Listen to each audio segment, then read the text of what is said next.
the thin Shaq that played in Orlando was the fastest runner down the court that I ever seen him. No, seriously, he was so greedy for the buckets, bro. He was like, just throw it anywhere near, like Randy Moss. I'm throwing a Hail Mary, and he's just going to get it. We are controlling transmission. WRTS After Party. We run the station. Welcome to WRTS, the After Party, Uninterrupted's new reaction show. As we've been doing lately, we're breaking down the latest episodes of The Last Dance. I'm your host, Paul Rivera, and we have a VIP lineup of guests. First up is none other than Penny Hardaway, who took the league by storm, leading those Orlando Magic teams, and NBA guard Scott Burrell, who was right there on the Bulls for The Last Dance. And of course, none other than Mr. Maverick Carter, who texted me to announce his fourth return to the show by simply texting, "I'm back." I was supposed to do one. I was supposed to do one and out. I was a one and done. That's awesome. I'm back. Gentlemen, coming off of episodes 7 and 8 of The Last Dance, any initial reactions, anything that jumped out to you guys at all? What shocked me was Michael's emotion at the end of episode 7 when he felt like the team, how they really felt about him, and all he was trying to do was motivate and push. It was almost like, hey, man, if you can't get to this level, then, hey, you can't get to that level. But he teared up and was like, cut the film, man. I've never seen Michael. He really don't give a crap about what a lot of people have to think about him. And for him to get that emotional lets him know, like, man, they just kind of, everybody's saying in the Last Dance, he's an asshole, he's this, he's that. He's like, damn, what do I have to do to show you guys that all I want to do is win? And the human side came over him like, damn, like even now, for him to be able to get teared up like that really shocked me. I love seeing his passion, his intensity, his passion, his commitment to be the best, his commitment to dominate his teammates if he has to make them better, and his opponent. He uses every little thing to motivate himself.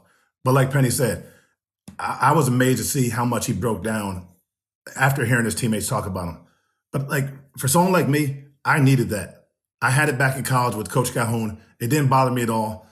I didn't care if the films were, my ego and my humility doesn't really take a hit with this because I really don't care. I enjoyed my life. And a lot of people could say what they want.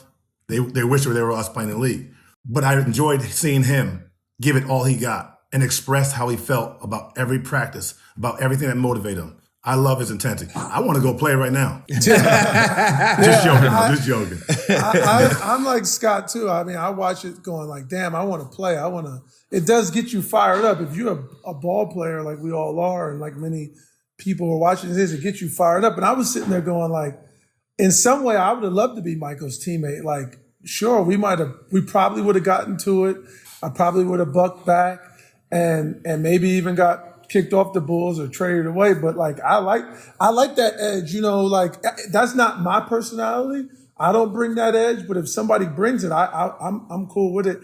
But to Penny's point, to see Michael break down in some way, we've never seen him. He doesn't let you see that side of him, so that was good. But I looked at it like it was a little bit like watching like an old gangster that was remorseful for the shit he had done. but also he's looking back on it going like, damn, I was hard. I pushed people. I did things. But fuck it, I did what I had to do. Like it was what I had to do to win. Right. So those are two really conflicting emotions to deal with. Like, damn, maybe I was a little bit of an asshole or a lot of an asshole and hard, but shit, we got results and we won. I'm sure somewhere in him, because we're all human, was like, damn, I wish I could have been a little bit nicer and liked everybody, but maybe it wouldn't have worked out. So I'm happy with the results. To me, that's what that felt like the emotion that was coming out of it. Yeah, he just got everybody out of their comfort level, man. Everybody wants to be comfortable, and he got you uncomfortable all the time. And that's not a good feeling for people who can't reach that level. That's a horrible feeling. But I loved how he pushed everybody. I love how he motivated. I loved how he pushed. And he got the most out of everyone. Everyone. Yeah, I mean, if you grew up in the neighborhood and you had those old school cats pushing you, they made you tough. Absolutely. That's what MJ reminded me of. Like, hey, man, you're not going to be soft. Yeah. You know what we got to do. And that's how we were raised. So I was good with what he was doing. And to Penny's point, the neighborhood, it's like, if you back down from that one time, you toast. Yes. You can't. You better off getting your ass whooped than to back down. Take the whooping.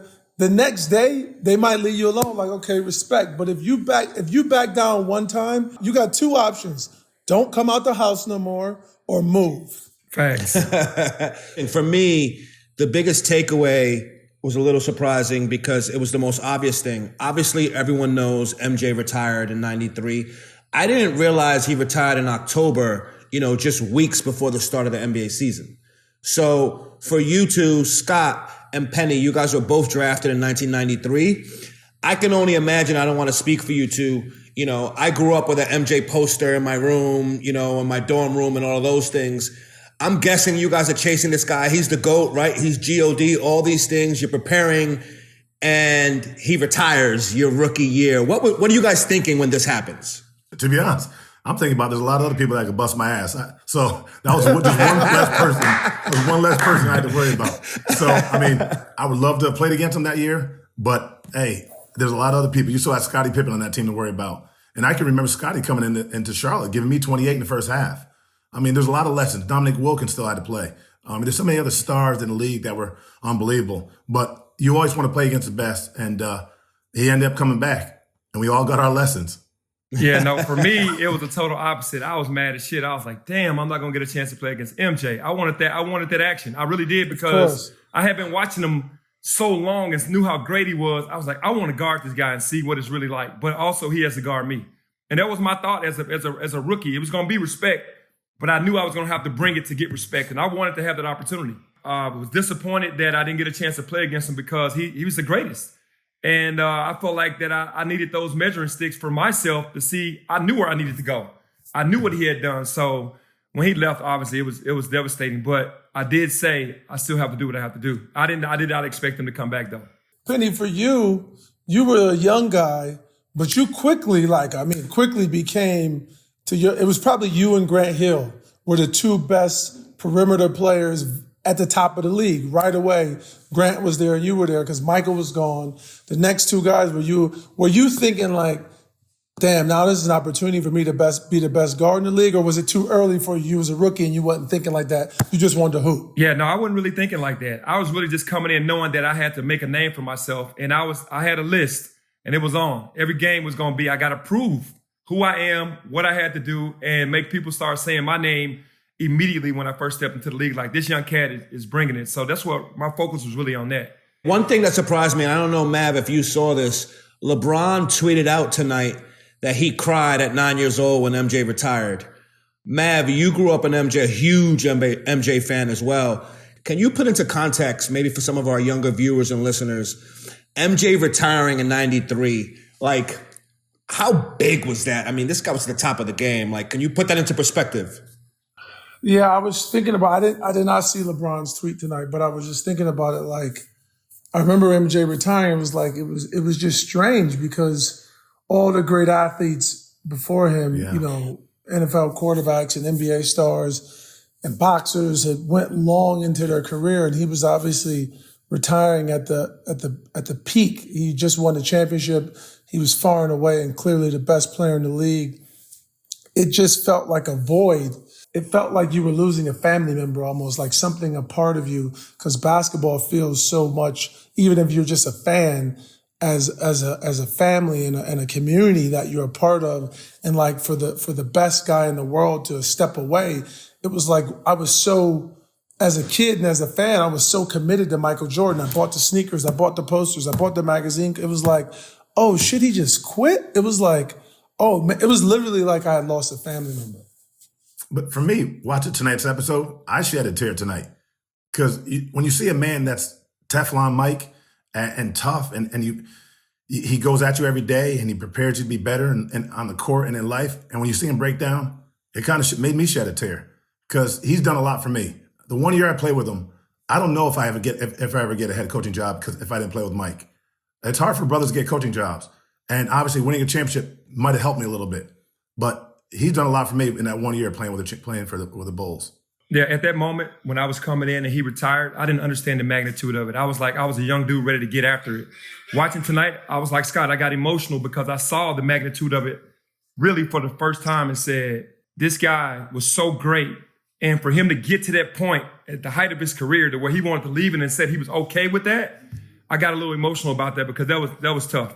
That was tough to watch. I got emotional a couple of times. Now I didn't cry, but I just felt that the thing that really drove me was when the press went after him when his father my passed. That gosh. was just so I mean, you're supposed to be What are we doing? writing Yeah. articles and be honest and fair. And here you have zero evidence to write these headlines and these stories about a man's father. You just don't mess around like that. This is very deep. This is his father. I'm always okay with a writer or reporter if they want to talk about Penny Hardaway or Scott didn't perform well or can't make a shot or can't shoot jumpers or suck as a basketball player or whatever you want to talk about as an in between the four lines. Because in that instance, Penny, if somebody says you didn't play well tonight or your team, Memphis, didn't play well tonight, you have an opportunity to show them the next night and night in and night out. And that's how basketball goes. But to go after that man on a personal level, I always think is totally bullshit and unfair. And that thing, I remember that as a kid and thinking that like, wow, how could they just do this? There's zero evidence to even write these stories.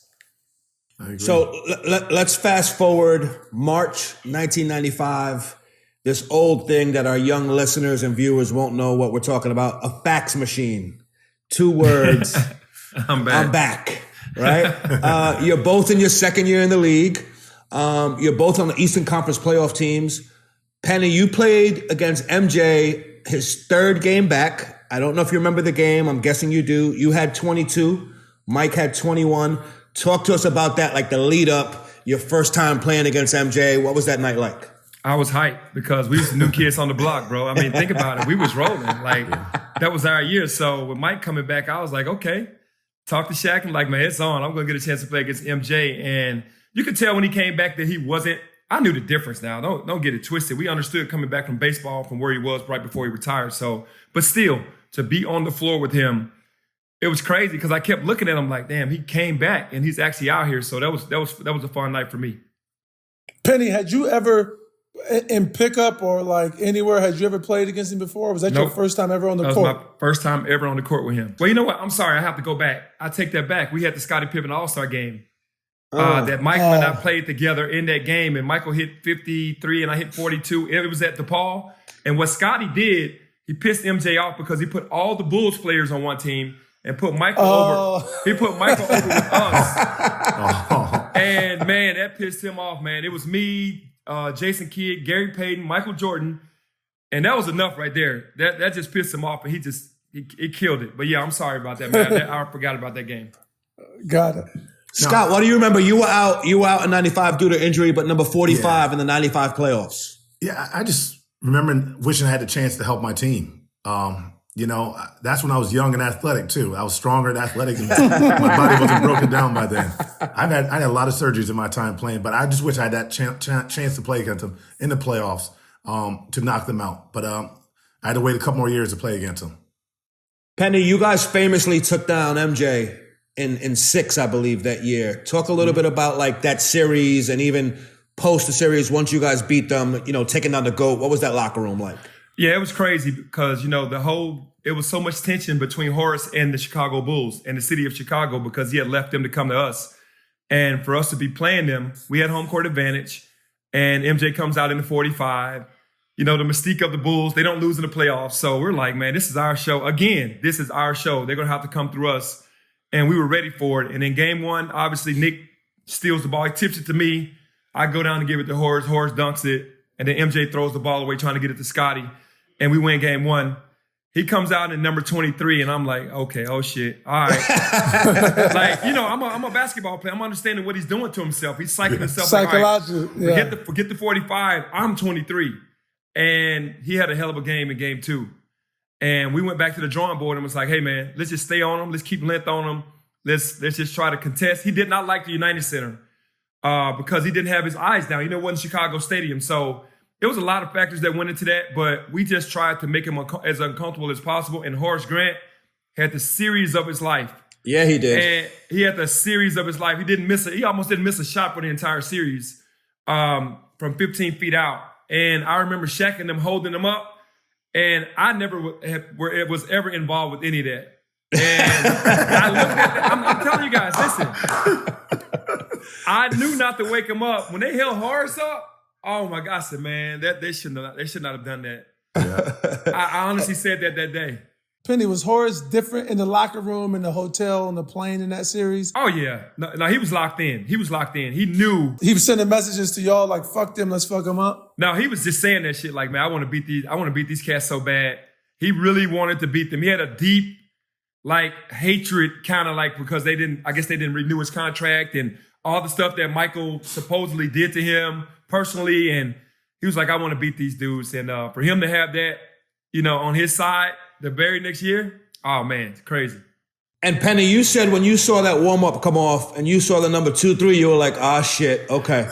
I did. I was like, oh, shit, you got to bring it today because he's in a different mindset. And, of course, you knew he had probably went off on a team. This isn't us. So they were all locked in. It was a different focus for them in game 2. Game 1 is almost like they felt like they were going to come out on the court and just beat us. One of the common themes in this last episode was, saying you could tell Mike was rusty. Penny, did you realize, that Mike wasn't in basketball shape in that series? Yeah, for sure. Because the plays that he was laying the ball up, he had no explosion. He had no lift. He wasn't dunking the balls that he was usually dunking. He was laying it up. So they gave us a chance to come and block that shit from the weak side instead of him dunking on us. But no, he didn't have the lift. That's my guy. I can say that. So, but no, he didn't have the lift that he had. He didn't have the spring in his leg. He never had that for the entire series. Scott, one thing I didn't realize, and kudos to you and tip of the cap to you, is you were a first-round pick in NBA and MLB drafts. Is that correct? Yeah. The first athlete ever, yeah. Wow, talk your shit, Scott. I like that. Talk your shit. There you go. First athlete ever. Yeah, talk it. Kyler Murray is the second athlete to be drafted in the first round of 2 sports, yeah. Wow. So talk a little bit. Did it hit close to home for you, Mike, doing the baseball thing? I just didn't want to see him fail because, he was everybody's idol growing up. And I know taking that much time off, it's going to be hard to come back. I mean, if you're a pitcher, it's totally different. But if you're playing the field and you're going up to plate, hitting the ball, it's hard to get that hand-eye coordination back after missing 12 years of baseball. And I knew people were going to ride him. I didn't want his legacy to be ruined. I wish people gave him a fair shake. Hitting 202, like people said tonight, it's pretty good after not playing baseball for 12 years. Penny, I want to talk a little bit about your relationship with Mike. People may or may not know you were one of the first few athletes approved to wear, the Jordan brand your rookie year. What was that process like? Man, it was a sweet process because you got a lot of gear. I get a lot of gear. And they were actually making his shoe with my number on the back. I didn't wear all of my shoes weren't 23. Most of them were ones, but man, I wore those shoes with pride because I understood to get his respect, he had to be the one to say, okay, yeah, he can wear those. And secondly, I knew I had to go out there and prove that I was worthy of wearing those shoes. So man, I really enjoyed wearing that line my rookie year. Yeah, if you're part of brand Jordan, you're a special player. So Mav, I have a little bit of a trivia question to you, and it's a little bit of a cheat code. The only time MJ wore a signature shoe that weren't Jordan's, can you guess whose shoe he wore? Yes, and the fact that I had forgot that until I was thinking about this show. And Michael, I think he would take the crown very happily, is the petty king. He is the king of pettiness. Michael, even when there's nothing to be petty about, Michael will search for something to be petty about like just nag. So the fact that I worked at Nike and was an intern, as I said, when Jordan in 2001, the Jordan brand was full go, doing well, but hadn't really exploded. And Michael treated the Air Jordan versus Nike rivalry the same way he treated playing basketball. He wanted Air Jordans to be the biggest sneaker brand in the world, as it's become. And when I went back and saw that he actually wore a pair of Penny sneakers, it actually blew my mind. I remembered the image, but it didn't seem real because he's that petty. He doesn't want anybody else to win at anything. So the fact that and he knows if he helps, if he lends his name or his image or his face or he wears something, it's gonna matter. That showed you how much he respected, liked, and loved Penny Hardaway. Yeah, absolutely. Penny, what did that mean to a young Penny, man, to have the GOAT rocking your shoe? Come on, man, it meant everything. Just when I saw him with the shoes on, because Howard White called me and was like, MJ wants to wear your shoes. I was like, yeah, right, Howard. I thought he was joking. And to see him with those shoes on, I was like, man, he didn't want to wear an old pair of J's or something. He wore those shoes, and I was like, wow, that's just mad respect right there. So Penny, you guys obviously beat the Bulls in the 95 playoffs. 96, they come back like a fucking banshee, right? 72 win season, and all roads point towards you guys are the bullseye. That Mike has you guys in the crosshairs of, did you guys feel during that season that you guys were on a collision course with the Bulls? Yeah, for sure. I knew exactly what had happened over the summer. I didn't get invited to the hoops in the summertime either. I wonder why. I never went out to the Space really? Jam hoops. You didn't get an invite to the Space Jam run? No, I didn't. And I didn't even know they were hooping out there. So, they kept it very, very quiet. But I knew that we were gonna meet each other in 96. It was just already destined to happen. And then, Scotty, you guys weren't teammates yet, but, talk a little bit about, what it was like going against MJ and that 96 Bulls team that was on a mission. It was scary because we had a really good team too in Charlotte. And we had Glenn Rice, we had Anthony Mason. We had a talented team, Muggsy Bogues, Del Curry. But I remember him coming into our place, and that's when the team they were like a machine. It was tough to stop.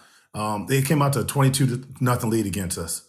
And when you're at home and the visiting team comes in and has you down 22-0, you're in trouble. But they had everything rolling on the same page that year, and they were tough to stop.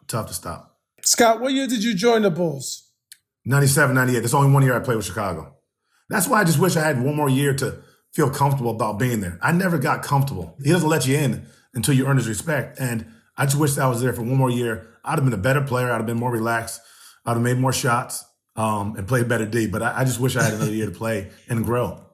And Scott, talk a little bit about one of the things that jumped out the screen was how much Mike was on your ass consistently, right? Just every practice, just, travel, off days, everything. Talk a little bit about what that was like, your relationship with Mike that year. Well, let's be honest. Editing does crazy stuff, all right? So it wasn't always me. Like a lot of yelling was at other people, but it made it look like it was me. All right? But like I said, I enjoyed it. I love the tough love. I felt like when I make him smile, I feel like I'm his little brother, and I don't mind when he goes at me because it wasn't malicious. It was just to make me better and make me tougher, make me focus. I never had to have that focus on the other team. Like I said, I was young and athletic when I first came to the league. I was pretty talented. But when you get to that team, you have to be a role player, but you need to do your role to the best of your ability. And he brought that out of you.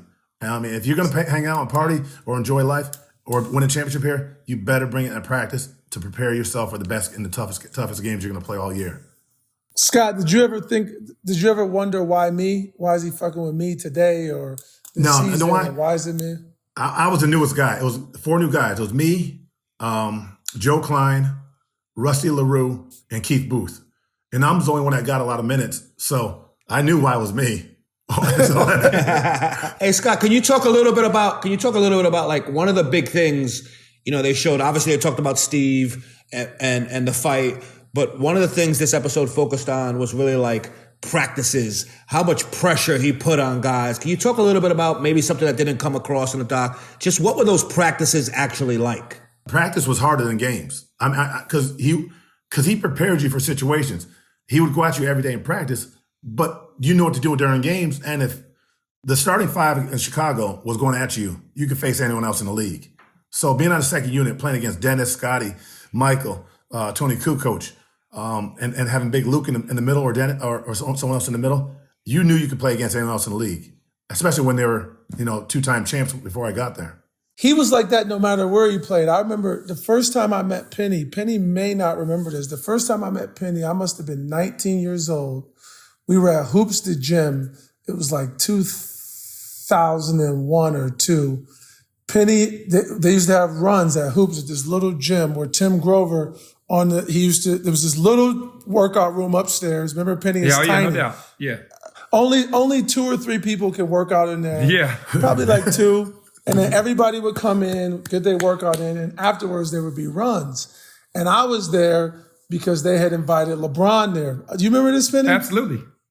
LeBron was like 17, and he worked out, and he couldn't get in the first, Michael was actually preparing to come back This is now his second time coming back when he come back with Washington. But on the court, Penny had came.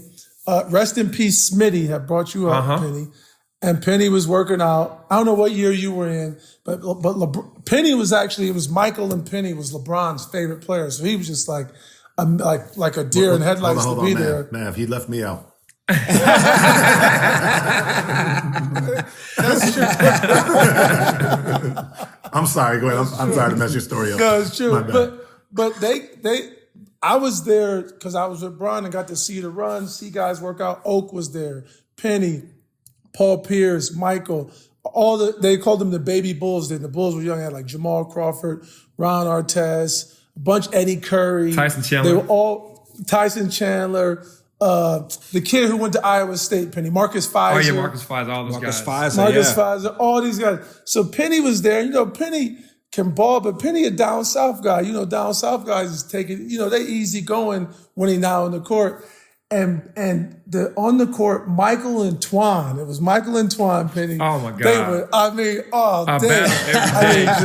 battle every day. Every day. Antoine I mean, Walker. just like you saw in practice, Michael would be going at people. And this is an older Michael, but he was still getting to his spot. You know, Michael, no matter what age, if he get to a spot and raise up, if you're not there, it's money. Bucket. I don't give a damn. I think he's gonna be able to do that to 70 if he just get to a spot. So he could do that. And I remember Penny. I'll never forget this. Penny was like, "Man, these cats just won't stop. They just like, let's just." Penny was like, "I just want a ball, man. It's the summertime. I just want to get up and down." And Twan, you remember that, Penny? Oh yeah, Twan and MJ Hoops. stayed at it. That was just Twan's. That made Twan's day every day to come in and go at MJ, just talking smack and going crazy. And MJ was ready for all of it. MJ wanted it. He loved it. Scott, let me ask you, obviously you guys are both, you know, collegiate coaches now. Congrats on that. Kudos to you guys. Thank you. Scott, anything that you share with your team now specific to that experience you had with Mike at all? You know, it's tough because kids nowadays think they know everything. It's true. They think you're old school, and all they do is watch LeBron and KD and the guys that play now. And it's even hard for them to watch Kobe and talk about Kobe because he retired, you know, more recently. But it's hard because you don't want to push something that you lived and you know he was the greatest player, but you don't want to push too much on him. Because then you turn them off, and then you have a kid so hard-headed, they're going to battle them about who's the best player, and it's not worth the headache. He said it's not worth it. It's not worth it. So because you want to get the most out of it in that hour of practice, 2 hours of practice. But if they come to me and ask me, I'll give them the full rundown. But if they don't bring it up, I don't even. Like for instance, I'm watching this documentary. Probably 2 of my players call me about it because I don't think they understand what they're watching. Because they don't understand history. They don't understand the relevance of and the rise of who Michael was and who people are today and how they got there and why they're there. All they worry about is Twitter and Instagram and social media.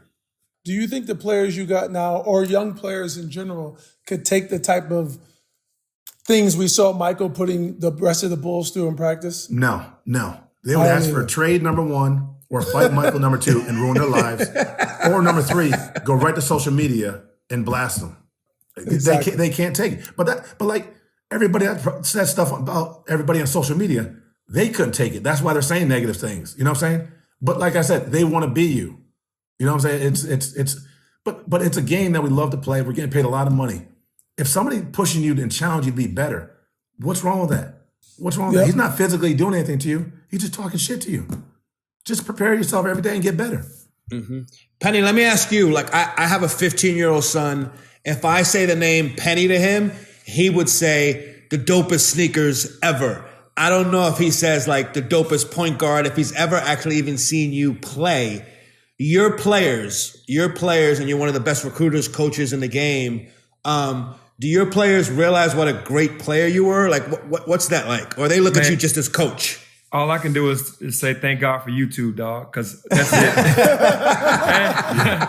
I think a lot of the guys kind of understand me more from my sneakers, but then when they get to school, they start looking at more YouTube and seeing things on social media that guys are posting to me, maybe a clip, maybe a play, maybe a pass or a dunk or something like that, and then they start. But I'm like, Scott, they really don't care about my career. They care about all the guys in today's game right now. Yeah. But it's funny you asked that, because when Penny was an AAU coach, I would see Penny all the time. And I'm like, that was a bad boy. But everyone that walks by him, all the kids that play AAU don't realize how nice he was, how great a player he was. You know what I'm saying? It's amazing, because they don't want to know history, and they're not going to take the time to learn history. Speaking of, Scott was just talking about social media with the players. Penny, one of my favorite things, and I'm guessing you saw it, was one of your assistant coaches, Coach Mike Miller. He recently posted that he took the championship belt from one of your players in a shooting contest. Yes. Like, do they realize, I mean, my money's still on you and Mike as it relates to you two versus anybody on your roster, respectfully. Absolutely. They realize y'all still want the smoke. They really can't handle that. Like, well, you know what? It's so crazy. All our coaches are in practice, especially Mike. He's really out there a lot, and he can really still play. And, you know, these players aren't smart enough. So with me being at the PG and Diamond Mike and Mike knocking down shots, I think we'll keep that belt right now. We'll keep that belt for right now. and that's easy. You'll keep that belt for a long time. Nowadays. What's one or two things you guys have taken from your playing career over to your coaching career that you try to implement, you know, upon your teams daily or weekly? I think it's just preparation. You know, preparing your mind, preparing your body, understanding what you got to do and what you got to get ready for. If you can do that, then you can be ready for anything. And then the discipline of how to continue to do that and be consistent with that. I think that these guys are so entitled in today's game that they don't even think about a plan. They just come in ready to play. They think that they're supposed to play before another guy because it's, you know, everybody thinks that they're better than the next guy. So for me, it's really scary, man, because you always have to tell these kids, man, hard work, plan, discipline, you know, not feeling entitled. Just it's a fine line, and Scott knows this with today's player, where you got to push, you got to preach a little bit, you gotta give a little bit. But honestly, it's just those things. It's what I've taken from my career and tried to implement with my team. Yeah, Penny hit it right in the head. It's totally different. I mean, these kids are entitled, and you try to make them compete. They don't know what competing is, because when they were growing up, most of the kids now, if they're not playing or they're not the best team on the AAU team, they'll go to a different team. It might be a worse team, but now they're in the starting lineup. They're scoring all the points, but it's not making them better. So when you try to push a kid, most kids don't want to be pushed. They don't want to get out their comfort level, and they know they have the administration's back. They have their back. The administration has their back. So it's tough to be a coach that really wants them to be the best because they don't want it. But that's when recruiting takes place. Find self-motivated players, kids that want to work to be the best player. It might be a little less talented player, but find kids who are self-motivated that you can make an impact on them and they can make an impact on you. I think one of the things that jumped out on the screen for me, and I'm guessing for you guys as well, was episode 5 of The Last Dance was Kobe, right? The short piece he had in there. Penny, you actually were in that All-Star game, right? I believe it was your 4th consecutive All-Star game, and obviously due to injury, it was your last one. Can you give us any memories of that All-Star game at MSG, which obviously had MJ and Grant and Kobe and Duncan and KG? What was that like, man? Yeah, it was great because it was in the Garden, you know, and we knew that how special that was. And with the Kobe situation in the locker room, everybody just kind of felt like he was trying too hard because he wanted to be that next guy. And I respected Kobe because he was a young cat that had a list. Hey, man, I want to be better than this guy, this guy, this guy, this guy. In the locker room, they were talking, but in the game, when he waved Karl Malone off, Karl was coming up and set a pick, and he was like, man, get out of here, old school. I'm not with that. We were all talking about it because that's not the way that we played. We played together. It was more two-man game, and that's where he made his mark. But yeah, that locker room conversation was just about the young fella just coming out and just trying to, you know, go at people. Mav and I both worked at Nike during different times. I've had the good fortune, honestly, I've traveled the world with LeBron when I was at Nike and Mav, obviously. I've done events with Kobe, may he rest in peace. I've done events with, you know, KG when he was, you know, Fun Police and all that stuff. The biggest security clearance, I'll call it, where I had to sign my life away was there's a thing called Nike Archives, right? Mm-hmm. I had to sign my life on the line to actually take out the Little Penny doll. Literally damn near signing blood. Penny, talk a little bit about like when the swoosh came to you. Little Penny. We have this campaign called Little Penny and Tyra Banks and all those things. What was your initial thought? Was it crazy? Was it the dopest thing you ever seen? Like, what were your initial thoughts on that? No, initially, my mind went to, man, this is going to be dope because everybody loves comedy. And I felt like an alter ego was going to be perfect for me because I was just out there balling and he was going to do all the trash talking for me. And to have Chris Rock on board as well as the voice, I just knew that it was going to hit. And Stacey Walsh, who worked for Nike, and Whiten and Kennedy, those guys came together and was like, we feel like this will be great for you. And I agreed right away. And man, once it hit the scenes, man, it took off. Mav, as not only a fan of basketball, as a marketer and an executive, what were your thoughts then as a kid, seeing Little Penny and that campaign and how Nike rolled that out around Penny? As a kid seeing it, it was just it was the most entertaining commercial I'd ever seen. Before that, Bo Knows was very entertaining.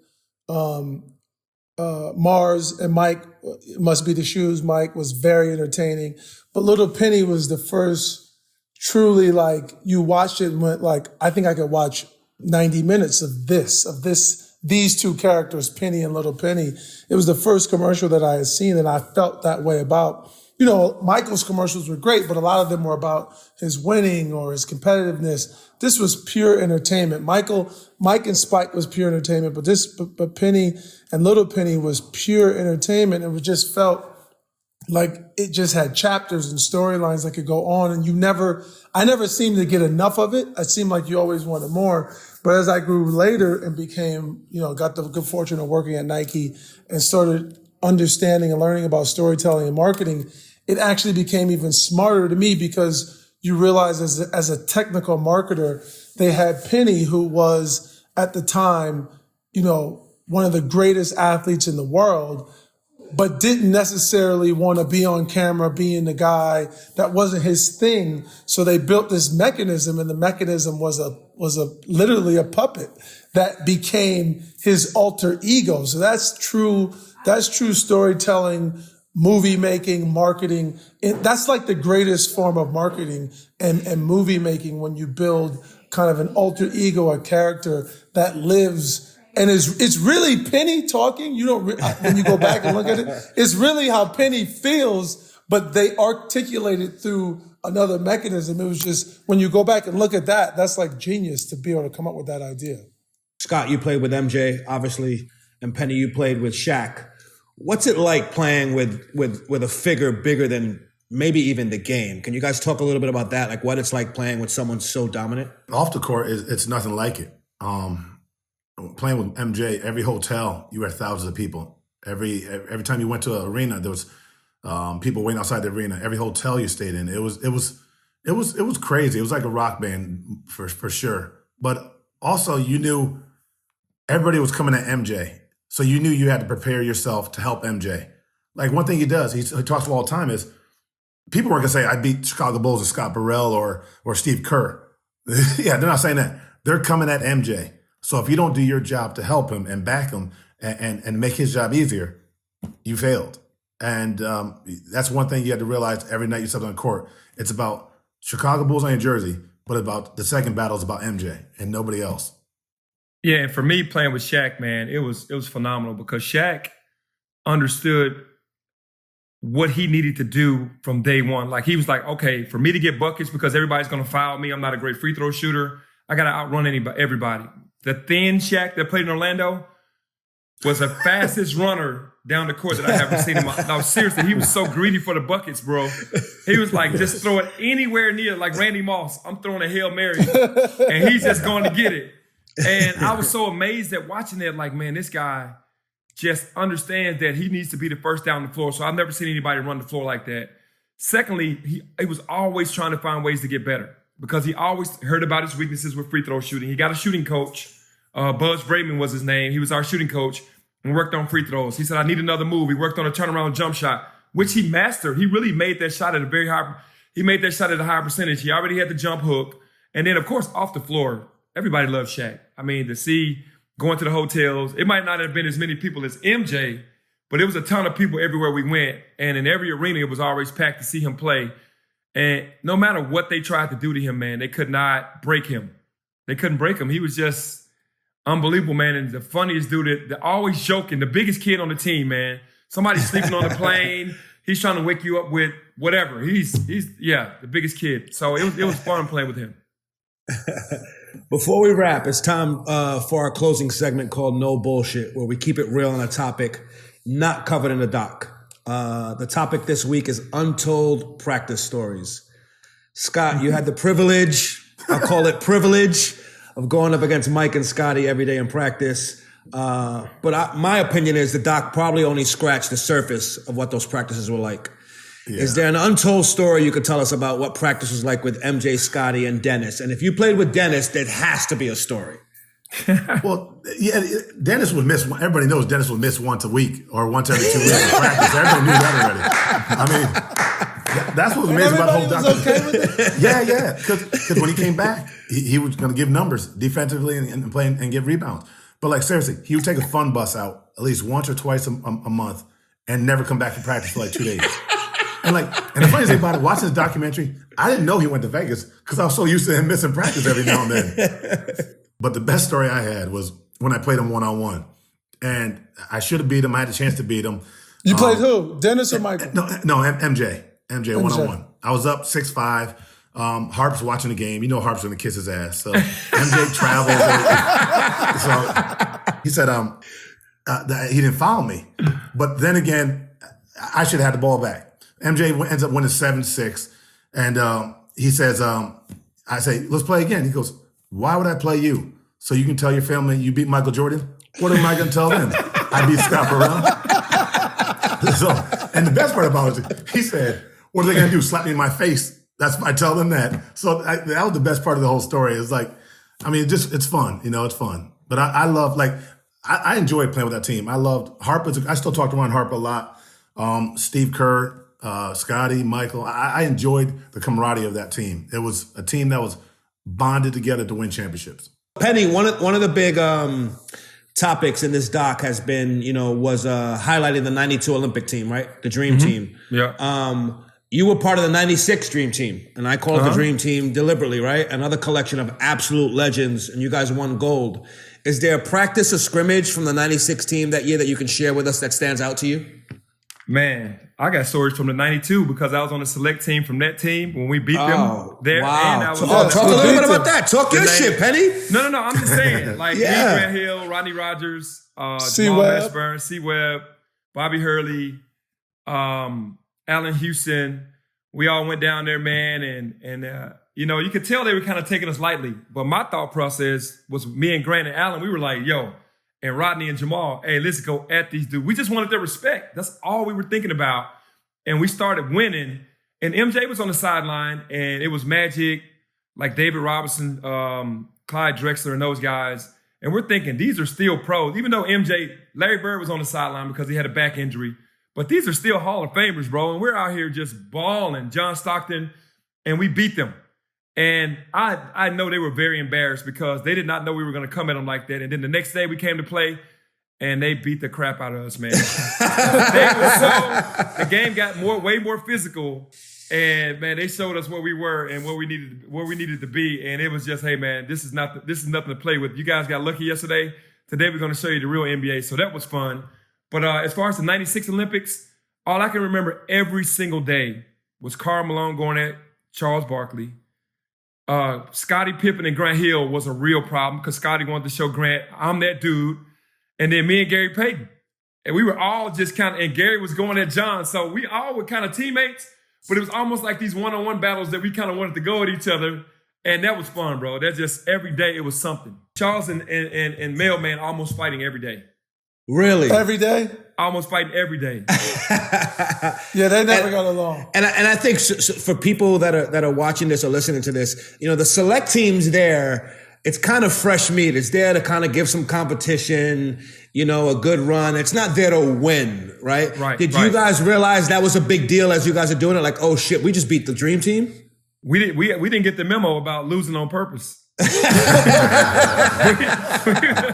We were just balling, and I can remember Coach Krzyzewski saying, we didn't have the real dogs out there. So what are you saying to us when you're looking at John Stockton, Magic Johnson, Karl Malone, Charles Barkley, David Robinson, and Scottie Pippen and Clyde Drexler. I mean, come on. I mean, they have to give us our credit. We shocked them the first day. Oh, yeah. And then the next day they came back and smacked us. Scott, Penny, Mav, man, can't thank you guys enough for rocking with me here at the after party on WRTS. Yeah, no, thank you. Thank you all for joining us, Thank you man. for having Honestly, me. this has Thank been you. amazing. Be sure to subscribe right here on the Uninterrupted YouTube channel. For podcast listeners, head to the Uninterrupted WRTS feed, available wherever you get your pods. Back next week, episode 5, signing off. Peace. WRTS After Party.